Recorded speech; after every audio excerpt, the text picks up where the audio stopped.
Recuerdo muy bien de aquel día que por primera vez te conocí. Tú coqueteabas y yo no lo sabía,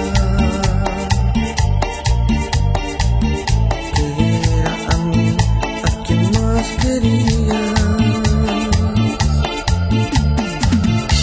Recuerdo momentos en que me invitabas a tu casa de amor y quedé preso,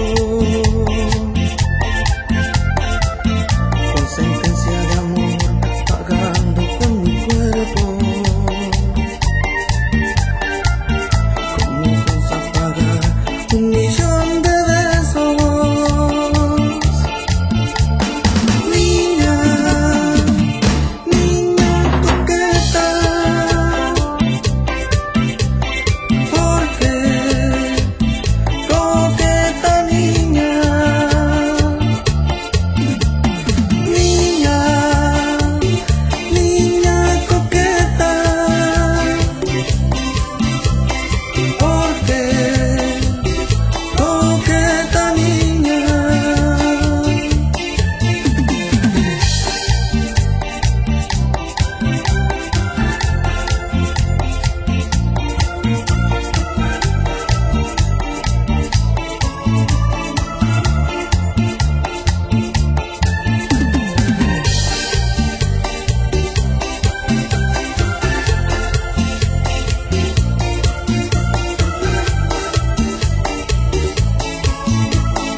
Prisionero de amor, soy culpable, lo entiendo.